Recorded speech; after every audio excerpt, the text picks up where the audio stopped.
আমার নবী 63 বছর জিন্দেগিতে যে কষ্ট করেছেন, পেটে পাথর বাঁধা থেকে শুরু করে না খেয়ে থাকা, আয় হায়, আপনি শুনে অবাক হবেন। একটা খেজুরের অর্ধেক পচে গেছে, একটা খেজুরের অর্ধেক পচে গেছে, আমার নবী সেটা নিয়ে সাফ করতেছিলেন।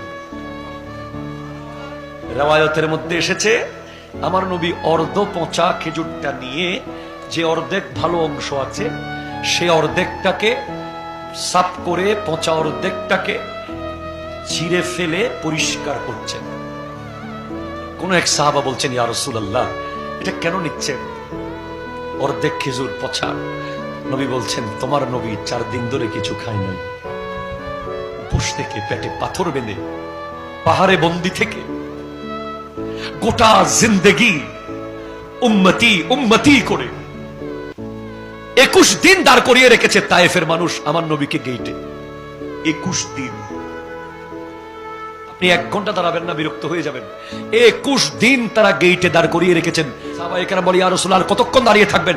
নবীজি বলেন, যতদিন গেট না খুলবে দাঁড়িয়ে থাকবো। আল্লাহ বলছে তাদেরকে ইসলামের দাওয়াত দিতে। 21 দিন পর তারা গেট খুলেছে। গেট তো খুলেছে ঠিক, মেহমানদারি করে নাই, পাগলা কুকুর লেলিয়ে দিয়েছে নবীর দিকে। কুকুরগুলো দৌড়ে দৌড়ে এসে নবীজির সামনে যখন এসেছে, মুস্তাফা জানে রহমতের চেহারা মুবারক দেখার সাথে সাথে কুকুরগুলো মাথা ঝুঁকিয়ে সিজদায় অবনত হয়ে আবার ইউটার্ন নিয়ে তার মালিককে কামড়াতে চলে গেছে।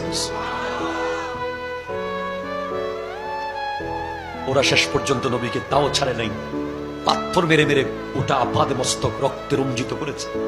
নবীজির খুন মুবারক কপাল থেকে বেয়ে জিসিম মুবারক হয়ে নুরানি খুন মুবারক, যেই রক্তের একটা ফোঁটা কেউ পান করতে পারলে তার জন্য জাহান্নাম হারাম হয়ে যাবে।